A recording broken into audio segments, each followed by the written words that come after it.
Assalamualaikum warahmatullahi wabarakatuh. Alhamdulillahirabbil alamin.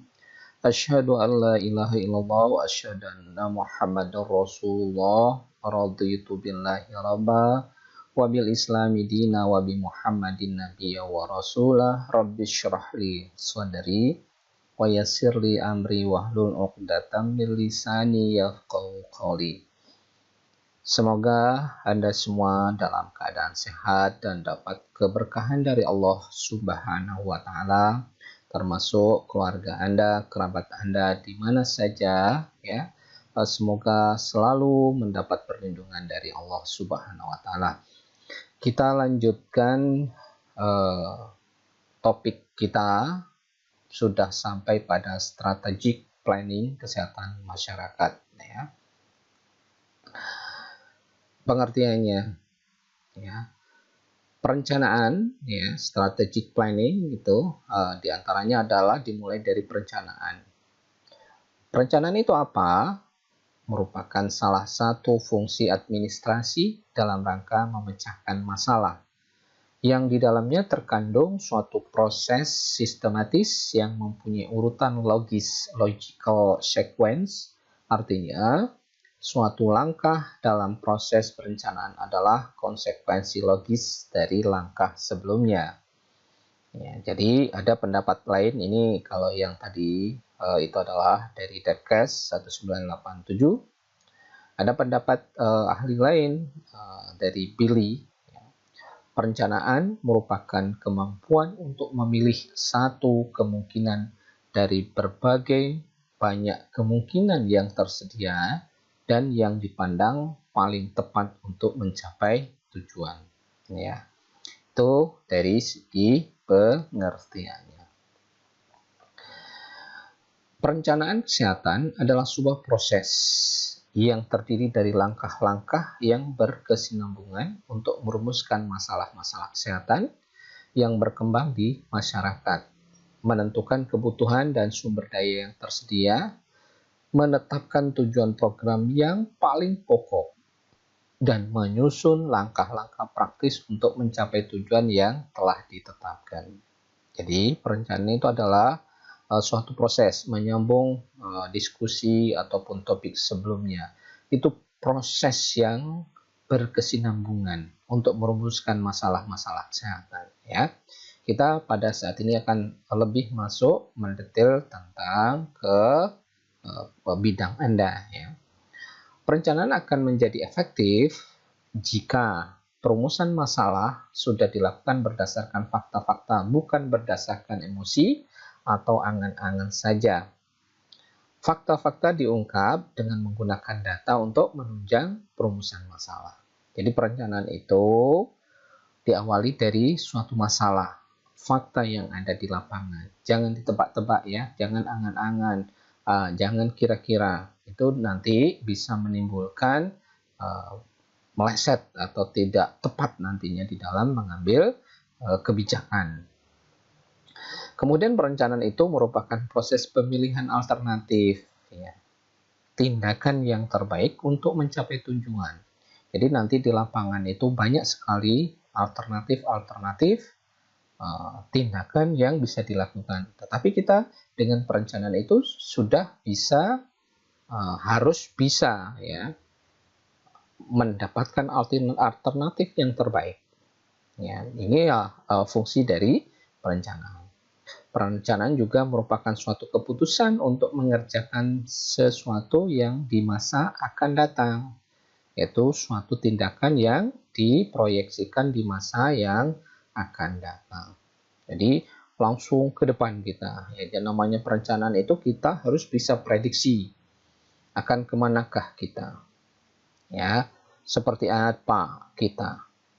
Ya, itu direncanakan mulai sekarang. Seperti Anda misalnya kuliah di Fakultas Ilmu Kesehatan ini kan sudah merencanakan Anda. Saya nanti pengen menjadi sarjana kesehatan masyarakat. Saya akan atau merencanakan bekerja di bidang kesehatan. Saya akan bekerja seperti apa, itu sudah harus direncanakan, ya. saya merencanakan nanti menikah setelah lulus atau setelah bekerja atau setelah mapan, ya. Seperti itu adalah suatu perencanaan. Oke. Ciri-ciri perencanaan, ya. Ciri-ciri perencanaan ini bisa dikategorikan, ya. Yang pertama, bagian dari sistem administrasi. Jadi perencanaan ini adalah bagian dari sistem administrasi. Yang kedua, dilaksanakan secara terus-menerus dan berkesinambungan. Perencanaan ini harus terus, ya. Kan nanti kalau sudah tercapai, sebelum ini sudah ada rencana terus seperti itu. Nanti saya setelah umur 20 harus bagaimana? 21 bagaimana? 24 bagaimana? 25 bagaimana? Itu sudah ada dalam perencanaan. Kemudian yang jelas ini adalah berorientasi masa depan. Jangan sampai seperti kata-kata nasi sudah menjadi bubur, ya. Jadi itu harus kita rencanakan apa yang akan dilakukan atau tindakan yang akan dilakukan. Kemudian yang keempat itu mampu menyelesaikan masalah. Jadi problem solver. Jangan Anda pembuat masalah, ya. Kita harus bisa menyelesaikan masalah. Nah, yang jelas yang kelima itu adalah ciri-cirinya itu adalah mempunyai tujuan yang jelas. Ya.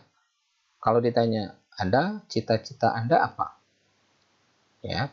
Atau tujuan Anda apa kuliah itu? Itu harus jelas, Pak.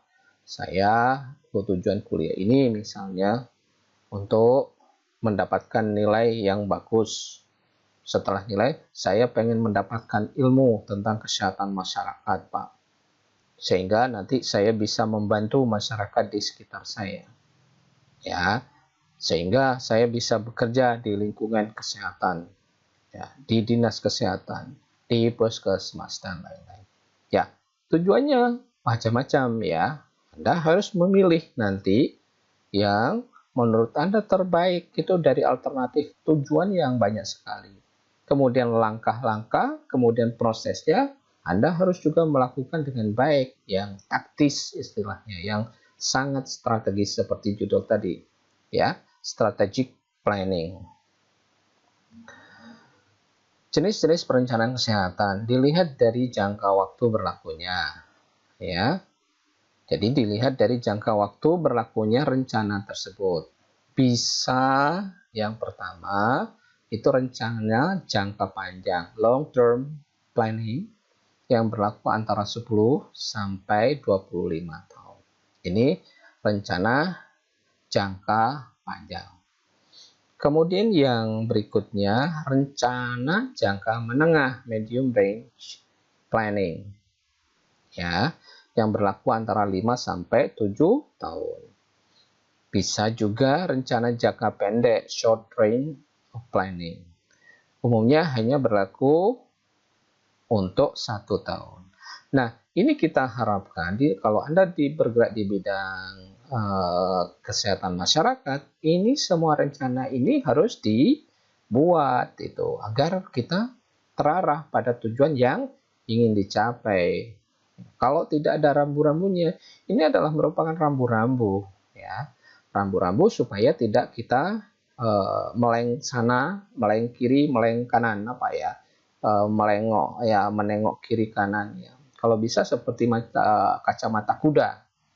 Terus kita lakukan fokus pada tujuan yang ingin dicapai, mulai dari tujuan jangka pendek, menengah ataupun jangka panjang.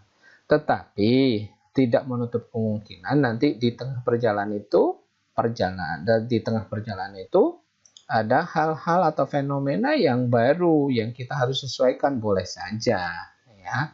Tidak boleh kekeh misalnya, Pak harus begini. Tetapi kalau kondisi seperti sekarang, siapa yang menduga adanya pandemi? Tidak ada yang menduga adanya pandemi. Ya, kita harus menyesuaikan, ya, rencana jangka pendek kita, menengah kita, ya, panjang kita, itu harus menyesuaikan dengan kondisi pandemi.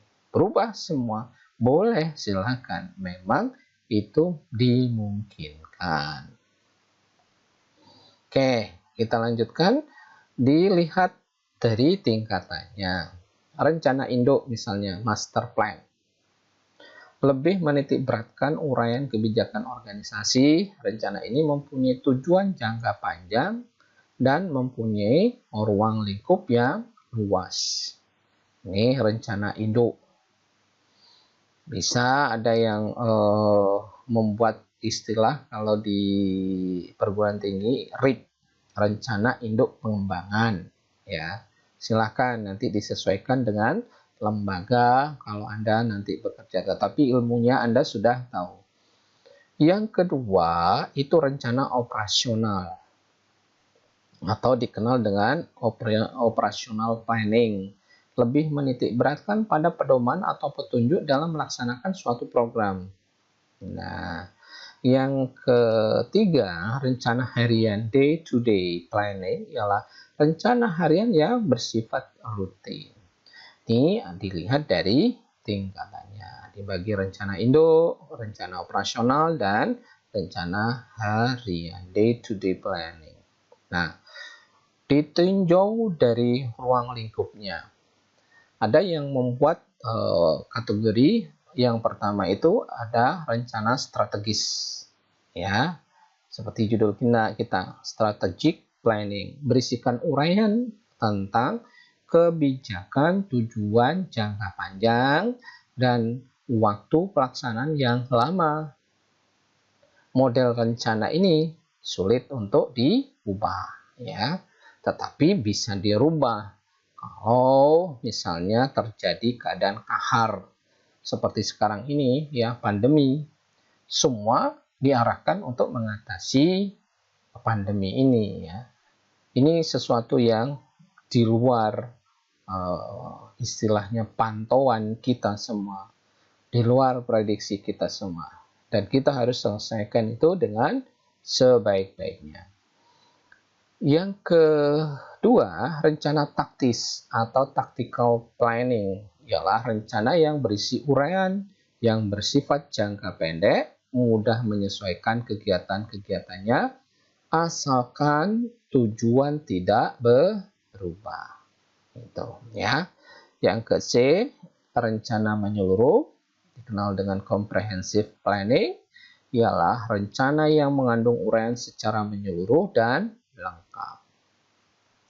Yang D, rencana terintegrasi atau integrated planning, ialah rencana yang mengandung uraian yang menyeluruh, bersifat terpadu, misalnya dengan program lain di luar kesehatan. Ini sangat penting sebetulnya untuk kondisi sekarang, ya, karena kadang-kadang di OPD ataupun SKPD yang ada itu terjadi ego sektoral masing-masing. Seharusnya itu bisa terintegrasi dan sinergi. Itu akan dampaknya akan luar biasa, ya. Jangan sampai nanti Anda bisa menyesuaikan kalau di lapangan. Kemudian aspek-aspek perencanaan, ada 3 aspek pokok yang diperhatikan dalam perencanaan, ya. Yang pertama, hasil perencanaan disebut plan. Berbeda antara satu perencanaan kegiatan dengan perencanaan kegiatan yang lain. Contoh misalnya, rencana kesehatan atau rencana pendidikan. Nah, ini kan berbeda tentunya, ya.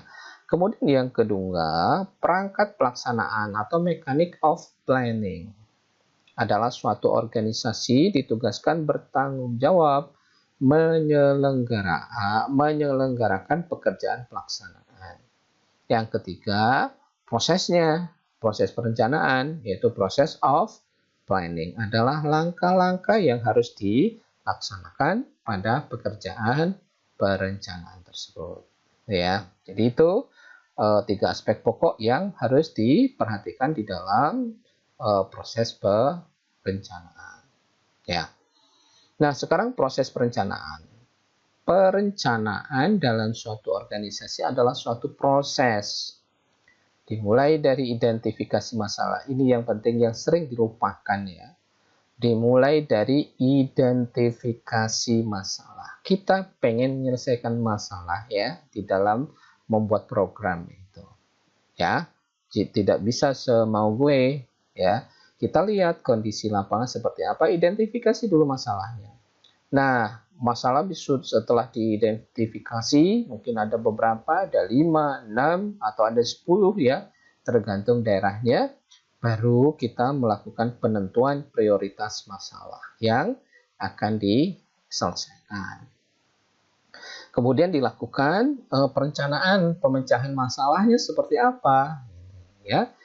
Dan selanjutnya dilakukan implementasi atau pelaksanaan pemecahan masalah, serta yang terakhir itu kita akan lakukan evaluasi. Dari hasil evaluasi tersebut akan muncul masalah-masalah baru, kemudian dari masalah tersebut dipilih prioritas, masalah selanjutnya kembali ke siklus semula. Ini ya prosesnya.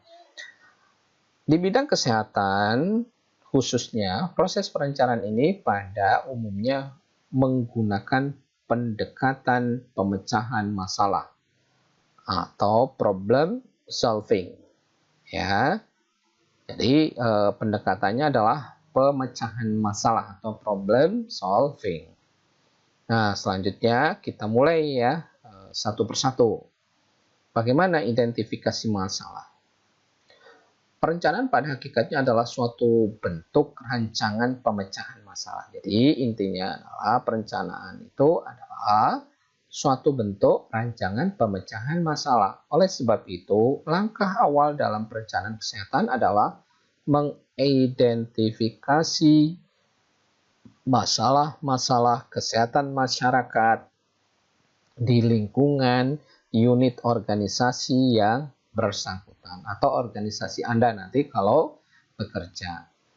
Kemudian sumber masalah kesehatan masyarakat dapat diperoleh dari berbagai cara, antara lain yang pertama, laporan-laporan kegiatan dari program-program kesehatan yang ada. Sudah barang tentu kan ada laporan yang sebelumnya yang masuk ke kita atau kita amati atau kita lihat atau dengar dari keluhan masyarakat. Kemudian yang kedua bisa dilakukan surveillance epidemiologi atau pemantauan penyebaran penyakit. Nah, seperti kondisi sekarang ini ya, di dalam mengambil keputusan yang bagus itu kalau kita melakukan surveillance ya. Jadi kita melakukan atau melihat kenyataan yang ada atau fakta-fakta yang ada baru kita rencanakan dengan kondisi pandemi ini. Jangan sampai salah langkah. Sebagai contoh secara nasional kan awal-awalnya kita ragu, apa iya, apa benar ada COVID ini. Ya.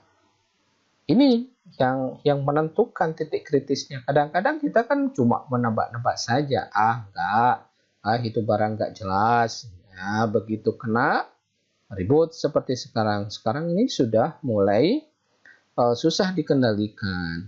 Nah, apakah kita menyerah? Tidak, ya. Kita harus terus mengatasi hal ini dengan perencanaan-perencanaan berikutnya. Ya, kalau sudah menyebar seperti sekarang, itu harus ada apa yang harus dilakukan, bagaimana ininya tindakan kita. Itulah yang penting ya, melalui fakta-fakta yang ada. Ya. Kemudian survei kesehatan yang khusus diadakan untuk memperoleh masukan perencanaan kesehatan. Yang kedua, hasil kunjungan lapangan, supervisi, ya, dan sebagainya. Inilah langkah-langkah di dalam proses kita mengidentifikasi masalah, ya. Jadi itu yang pertama.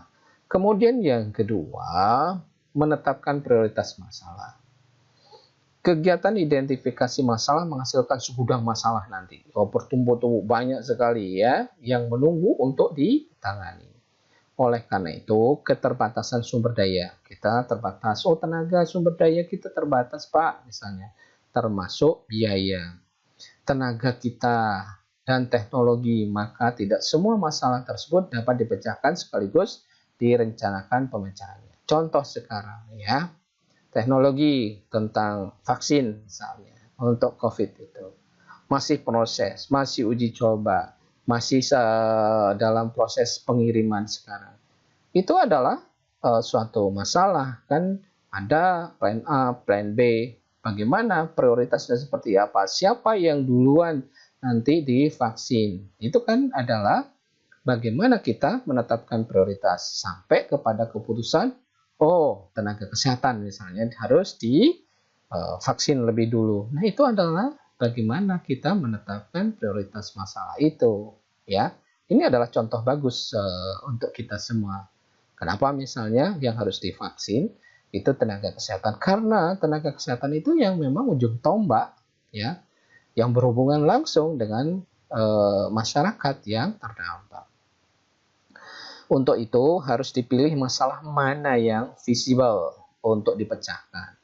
Proses memilih masalah ini disebut memilih atau menetapkan prioritas masalah. Pemilihan prioritas dapat dilakukan melalui dua cara. Nih caranya. Yang pertama teknik scoring. Jangan dikira-kirai lagi ya. Yakni memberikan nilai skor terhadap masalah yang menggunakan ukuran atau parameter antara lain misalnya prevalensi penyakit, ya, atau besarnya masalah. Kemudian yang kedua, berat ringannya akibat yang ditimbulkan oleh masalah tersebut. Ya, severity, kalau tadi prevalence, ya. Kemudian kenaikan atau meningkatnya prevalensi rate increase, ya. Kemudian yang ke D, keinginan masyarakat untuk menyelesaikan masalah tersebut. Degree of admit need. Kemudian yang E, keuntungan sosial yang diperoleh bila masalah tersebut diatasi social benefit. Yang ke F, teknologi yang tersedia dalam mengatasi masalah technical feasibility. Kemudian yang G, sumber daya yang tersedia yang dapat digunakan untuk mengatasi masalah. Resource availability, termasuk tenaga kesehatan yang ada. Ini adalah parameter nanti di scoring supaya Anda nanti tahu, tidak menebak-nebak mana yang harus diambil tindakan lebih duluan. Skornya silakan Anda tentukan misal 1 sampai 10 ya. Jadi itu beberapa hal ini. Kemudian teknik scoring, ya, dengan menggunakan teknik ini masalah dinilai melalui diskusi kelompok bisa. Oleh sebab itu disebut dengan nominal group technique (NGT). NGT ini ada dua, yakni Delphi teknik, yaitu masalah-masalah didiskusikan oleh sekelompok orang yang mempunyai keahlian yang sama. Melalui diskusi tersebut akan menghasilkan prioritas masalah yang disepakati bersama. Ya, seperti musyawarah mufakat lah gitu ya. Kemudian Delbecq teknik, ya. Menetapkan prioritas masalah menggunakan teknik ini adalah juga melalui diskusi kelompok, namun peserta diskusi terdiri dari para peserta yang tidak sama keahliannya, maka sebelumnya dijelaskan dulu sehingga mempunyai persepsi yang sama terhadap masalah-masalah yang akan dibahas. Hasil diskusi adalah prioritas masalah yang disepakati bersama. Jadi kalau misalnya yang awal itu kemungkinan kelompok bidang ilmunya sama. Nah ini dari berbagai bidang ilmu dan itu bisa lebih komprehensif tentunya. Misalnya dari bidang berhubungan dengan masyarakat itu kan banyak faktor ya. Ya, jadi dari berbagai sisi seperti sekarang misalnya. Ya, kalau dari satu sisi ya maaf ya kan ada yang berpendapat udah dengan masker saja, cuci tangan ya, jaga jarak, udah selesai pandemi. Nah, melupakan yang lain, masyarakat misalnya butuh makan ya. Bagaimana kondisi kalau tidak makan? Pasti imunitasnya pasti akan menurun, drop dia. Nah, harus diimbangi dari ahli gizi misalnya ya. Jadi ahli nutrisi yang harus mensupport ya, mereka harus disiapkan makanan yang baik supaya imunitas bisa ditingkatkan ya. Semuanya dilakukan, protokol COVID itu dilakukan tanpa didukung oleh sumber makanan yang baik ya akan menjadi sia-sia. Karena di dalam tubuh itu gimana kita pertahanan yang sebaik-baiknya itu adalah di dalam tubuh kita atau tubuh manusia masing-masing itu yang akan berproses di situ. Nah, itulah ya, itu bahwa kita harus komprehensif. Kemudian yang berikutnya adalah menetapkan tujuan. Menetapkan tujuan perencanaan pada dasarnya adalah membuat ketetapan tertentu yang ingin dicapai oleh perencanaan tersebut. Penetapan tujuan yang baik apabila dirumuskan secara konkret dapat diukur. Pada umumnya dibagi dalam tujuan umum dan tujuan khusus. Tujuan umum adalah suatu tujuan masih bersifat umum dan masih dapat dijabarkan ke dalam tujuan-tujuan khusus dan pada umumnya masih abstrak. Ini tujuan umum. Contoh misalnya, meningkatnya status gizi anak balita di Kecamatan Cibadak. Misalnya ini. Apapun mencontoh, jangan sampai tersinggung kalau di Bengkulu ya. Jadi ini salah satu contoh yang masih abstrak, meningkatnya status gizi anak balita di Kecamatan Ciberem misalnya, Cibadui ya misalnya. Nah, selanjutnya tujuan khusus adalah tujuan yang dijabarkan dari tujuan umum. Tujuan khusus merupakan jembatan tujuan umum, artinya tujuan umum yang ditetapkan akan tercapai apabila tujuan-tujuan khususnya tercapai. Contoh, apabila tujuan umum seperti contoh tersebut di atas dijabarkan ke dalam tujuan khusus menjadi sebagai berikut. Ya, meningkatnya perilaku ibu dalam memberikan makanan bergizi kepada anak balita, misalnya. Ya. Kemudian meningkatnya jumlah anak balita yang ditimbang di posyandu. Meningkatnya jumlah anak berat badannya naik dan sebagainya. Ini adalah tujuan khusus. Kalau yang sebelumnya itu status gizi, meningkatnya status gizi di Kecamatan Cibadak itu belum jelas ya. Tetapi kalau sudah diuraikan, nah Anda nanti harus bisa membuat tujuan khusus sama membuat tujuan umum ya, biar bisa jelas. Kemudian menyusun alternatif pemecahan masalah. Untuk menyusun alternatif jalan keluar biasanya digunakan berpikir kreatif. Ya, ini nyambung sebetulnya kita di dalam perkuliahan sebelumnya ya, teknik berpikir kreatif. Namun apabila masih belum menemukan alternatif jalan keluar, dapat menggunakan langkah sebagai berikut ya. Yang pertama, menentukan berbagai penyebab masalah. Apa sih penyebabnya? Apakah karena misalnya tingkat ekonominya yang masih rendah, ya, atau ada faktor lain, misalnya banyak sekali di masyarakat itu, ya. Kemudian yang kedua, untuk menentukan penyebab masalah dilakukan curah pendapat brainstorming dengan membahas data yang telah dikumpulkan. Dapat digunakan alat bantu diagram hubungan sebab akibat, cause effect diagram, atau populer juga dengan sebutan diagram tulang ikan, fishbone diagram ya. Jadi bisa dibikin ini ya, fishbone diagram. Ini ada kepalanya, ada sirip, dimulai dari belakang, nanti goalnya di sini, ya. Jadi dinarasikan nanti apa sih semuanya, ya. Apa yang terjadi nanti dibikin, kemudian langkah-langkahnya yang akan dilakukan, kemudian pentahapannya juga dilakukan sampai mencapai tujuan, ya. Seperti itu. Oke. Kemudian analisis terhadap alternatif yang tersedia. Sebaiknya memperhatikan hal-hal berikut. Yang pertama adalah terdapat relevansi antara hasil alternatif dengan tujuan pemecahan masalah yang dilakukan, artinya dapat membantu mengurangi atau mengatasi masalah yang ada. Nah, Yang kedua itu efektivitasnya seperti apa? Ya, ini harus baik efektivitasnya. Kemudian yang ketiga relatif cost. Dalam hal ini seberapa besar biaya dari masing-masing alternatif tersebut. Pilihlah alternatif yang biaya relatif murah namun tidak mengurangi efektivitasnya. Kemudian technical feasibility, apakah secara teknik suatu alternatif dapat dijalankan?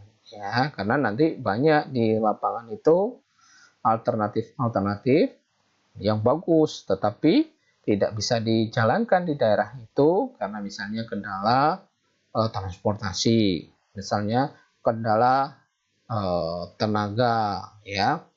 Kemudian kendala secara teknis ya tidak bisa dilakukan. Nah, itu yang mungkin akan menemui Anda, ya. Kemudian ketersediaan sumber daya untuk menjalankan alternatif yang dipilih. Selanjutnya adalah keuntungan yang dimiliki oleh suatu alternatif dibandingkan dengan alternatif lainnya. Kemudian kerugian yang mungkin timbul akibat pemilihan suatu alternatif.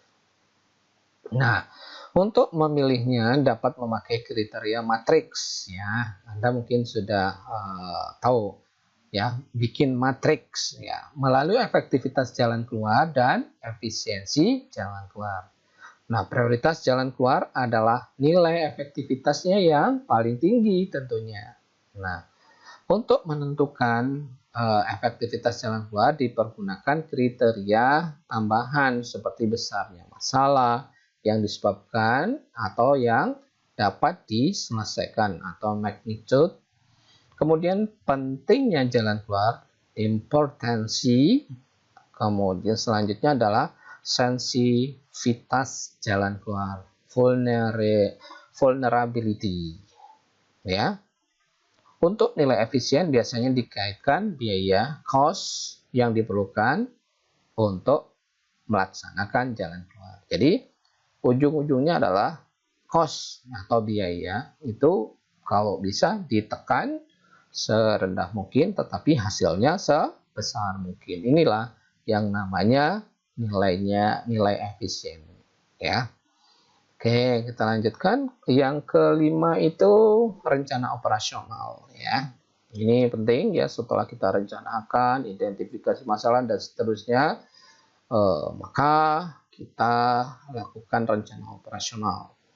Rencana operasional terdiri dari atas rencana sekali pakai dan rencana tetap.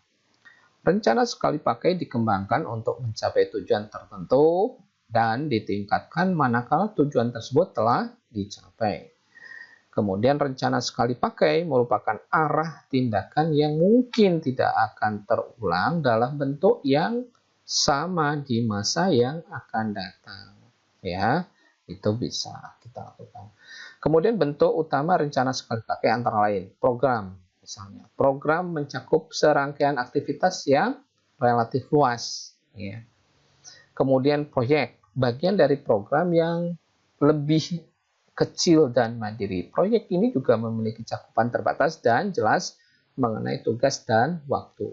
Anggaran misalnya. Anggaran adalah pernyataan sumber daya keuangan yang disediakan untuk kegiatan tertentu dalam waktu tertentu.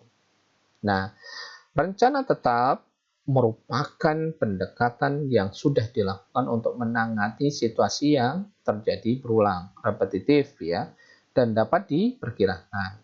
Rencana tetap itu memberikan kesempatan kepada manajer ataupun Anda, pimpinan Anda, atau Anda sendiri yang menjadi pemimpin untuk menghemat waktu yang digunakan dalam perencanaan dan pengambilan keputusan karena situasi yang serupa, ya, berulang dia. Ditangani dengan cara konsisten yang telah ditentukan sebelumnya.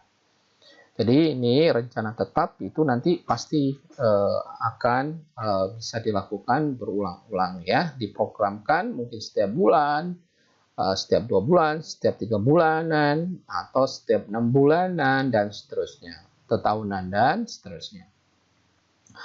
Bentuknya antara lain, ya, kebijakan merupakan suatu pedoman umum dalam pengambilan keputusan. Hal ini menentukan suatu rencana dapat atau tidak dapat diambil.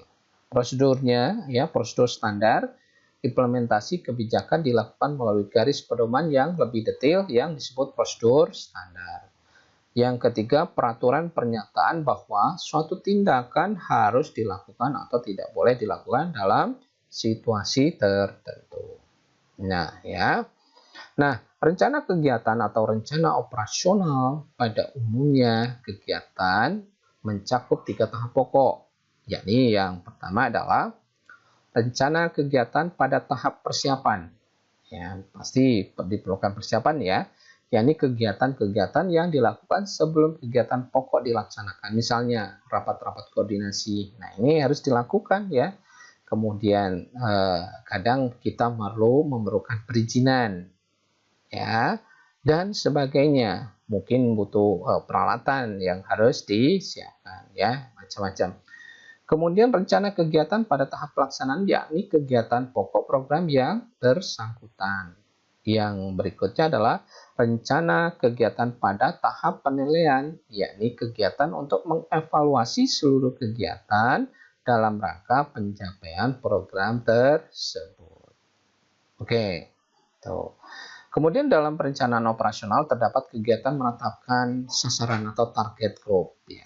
Kemudian sasaran target group ini adalah kelompok masyarakat tertentu yang akan kita garap ya, dalam artian yang baik tentunya oleh program yang direncanakan tersebut. Sasaran program kesehatan biasanya dibagi dua. Yang pertama adalah sasaran langsung, yaitu kelompok yang langsung dikenai oleh program tersebut. Misalnya, jika tujuan umumnya meningkatkan status gizi anak, balita, ya, seperti tersebut di atas, maka sasaran langsungnya adalah anak-anak balita. Jangan orang tua atau ibunya, atau kakeknya, atau neneknya. Nah, ini tidak akan kena sasaran, menjadi sasaran langsung ya.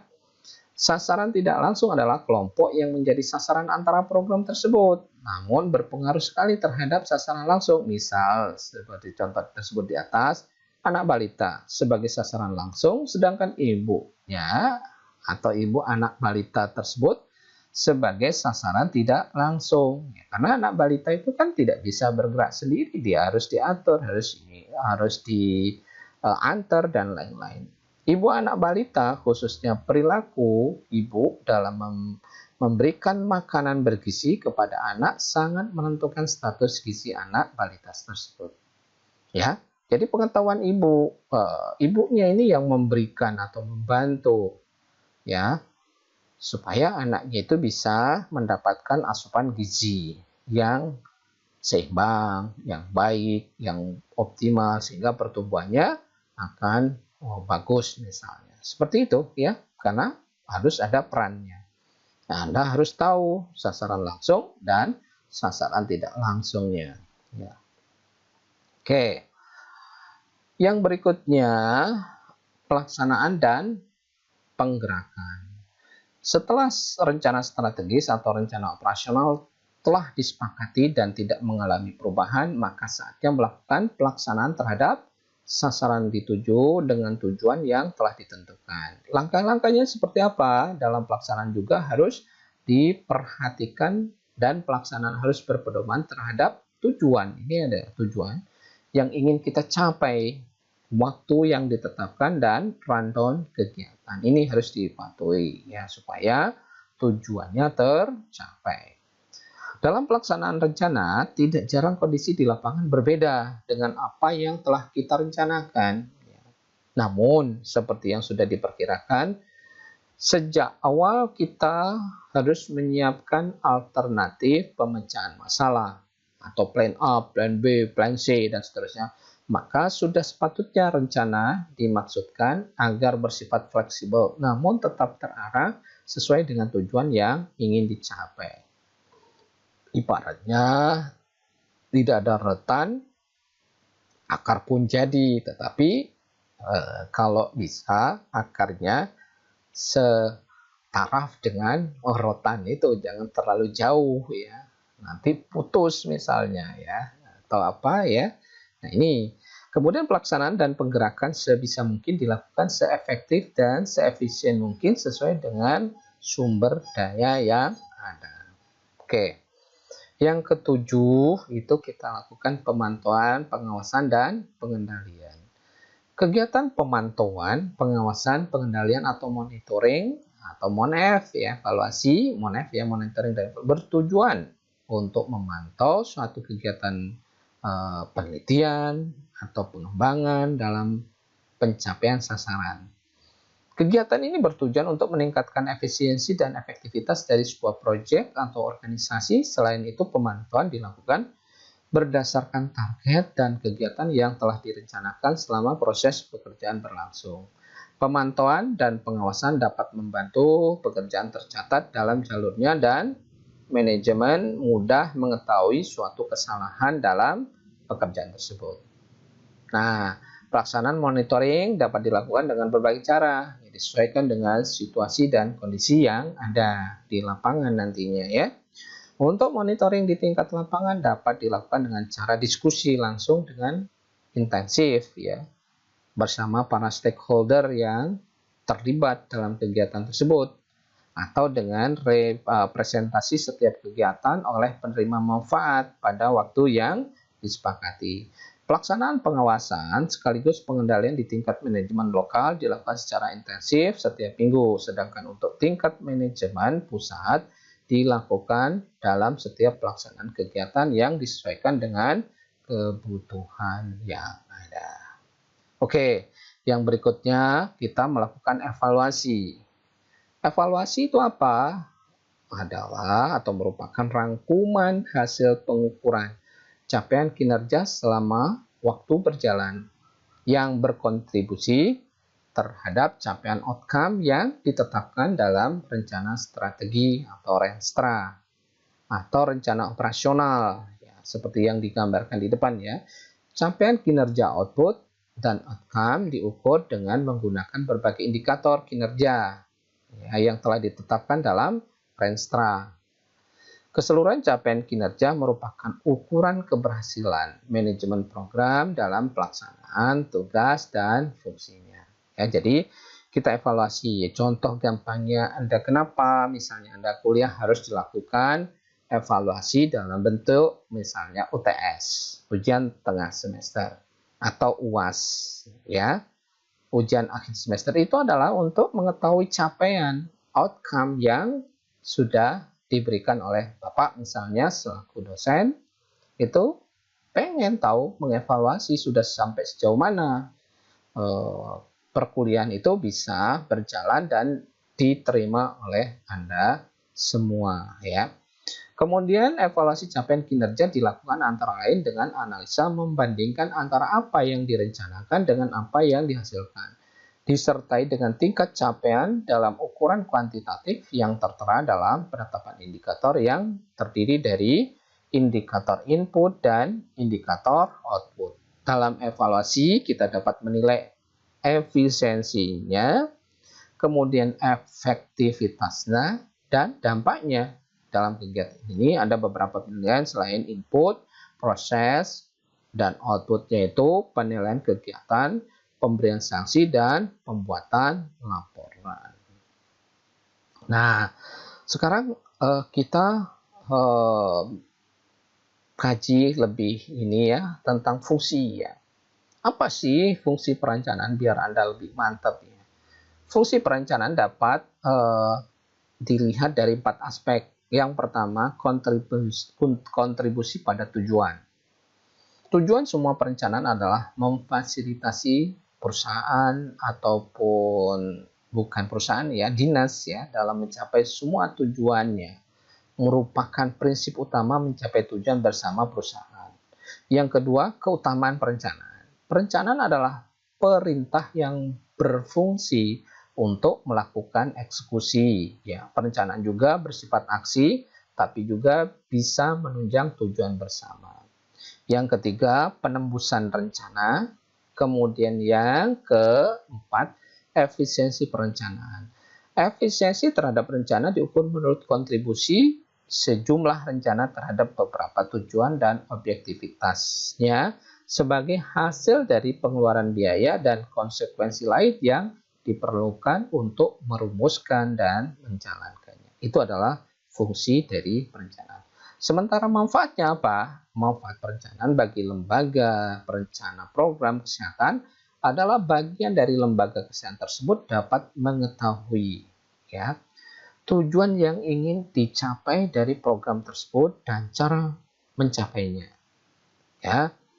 Yang B atau yang kedua, jenis struktur organisasi yang dibutuhkan.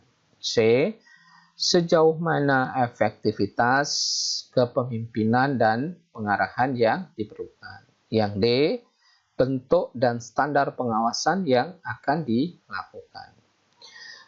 Yang E, aktivitas organisasi dalam mencapai tujuan dapat dilakukan atau dilaksanakan secara teratur.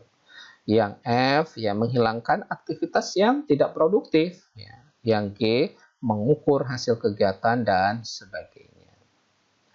Demikian pertemuan kali ini, semoga bermanfaat, semoga Anda bisa mengambil apa yang disampaikan pada kesempatan ini ya. Mudah-mudahan Anda selalu semangat di dalam melaksanakan tugas kita masing-masing dan selalu diberi kesehatan. Salam untuk keluarga. Nasrun minallah wa fathun qarib. Wassalamualaikum warahmatullahi wabarakatuh.